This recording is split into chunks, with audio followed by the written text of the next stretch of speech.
Hello दोस्तों, मैं आज आपके साथ जुड़ा हूँ एक बहुत ही शॉकिंग और पेनफुल टॉपिक के बारे में डिस्कस करने के लिए।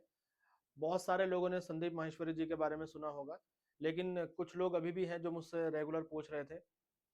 एक्चुअली आप सबसे पहले उनका खुद का मैसेज पढ़िए कि उन्होंने क्या लिखा है।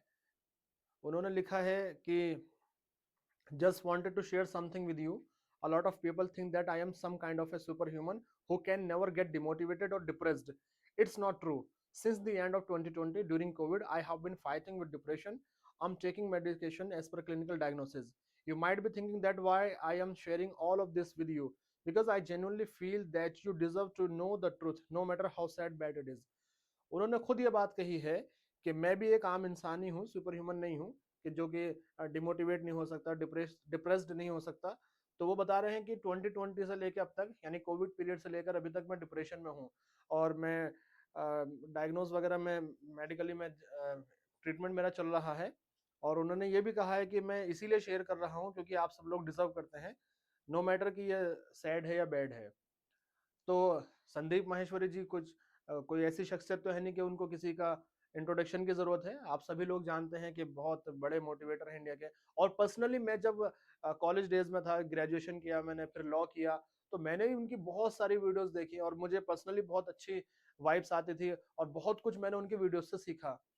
तो वो आज खुद डिप्रेशन में है। मैं सबसे पहले अल्लाह पाक से ये दुआ करूंगा कि अल्लाह पाक उनको ठीक कर दे और वो पहले से बेटर एनर्जी के साथ और पॉजिटिव वे में हमारे साथ जुड़े और फिर से वही सब काम करें जो पहले वो कर रहे थे, ताकि और हमारी यूथ उससे फायदा उठाए।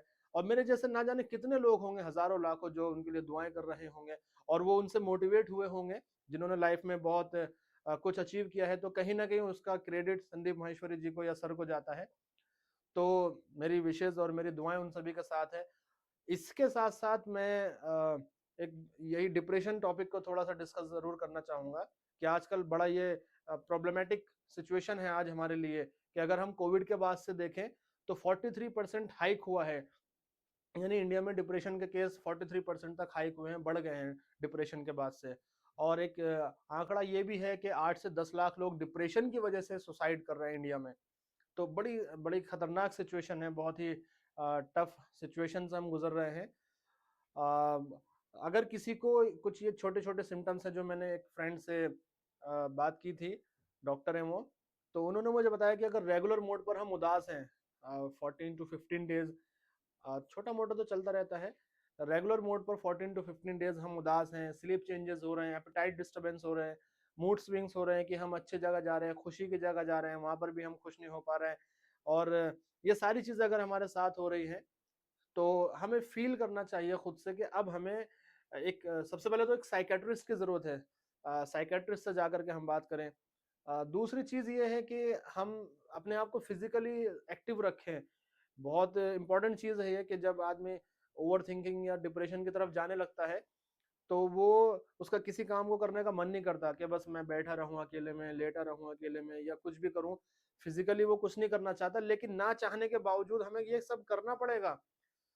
और फिर उसके बाद है कि हम इस चीज को खुद ही अपने तक सीमित ना रखें, कि अगर ही हम अंदर ही अंदर ओवर थिंकिंग की तरफ जा रहे हैं, डिप्रेशन की तरफ जा रहे हैं, तो सबसे पहले हम इस चीज को शेयर करें अपनी फैमिली से, मम्मी पापा से, टीचर से या अपने फ्रेंड से। क्योंकि होता क्या है कि इंसान अंदर ही अंदर खुद ही खुद तड़पता रहता है या खामोश रहता है।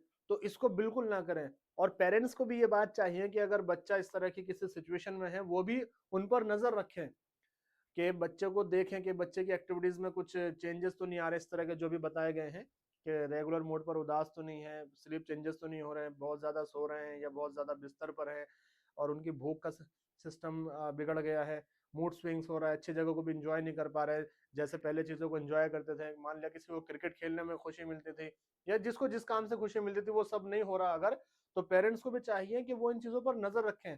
और अगर ये सब कुछ हो रहा है तो वो बच्चों से बात करें, बच्चों को अच्छे साइकेट्रिस्ट से मिलवाएं, फिजिकली उनको एक्टिव रखें और उनके उनके जज्बात को जानने की कोशिश करें। उनको उनको फील कराएं कि आप उनके साथ इस वक्त में खड़े हुए हो। और मैं भी जो भी मेरे चाहने वाले लोग हैं, दर्शक हैं या मेरे दोस्त भी हैं, मैं उनसे भी ये बात कहता हूँ कि अगर ये सब चीजें हो रही हैं तो वो भी अपने दोस्तों से, अपने टीचर से, अपनी फैमिली से जरूर डिस्कस करें। तो मैं बस यही बात कहना चाहता हूँ, संदीप माहेश्वरी सर के लिए मेरी विशेष, और बाकी और जो ये लोग वीडियोस देख रहे हैं वो भी इन सब चीज़ों का ख्याल रखें। Thank you very much.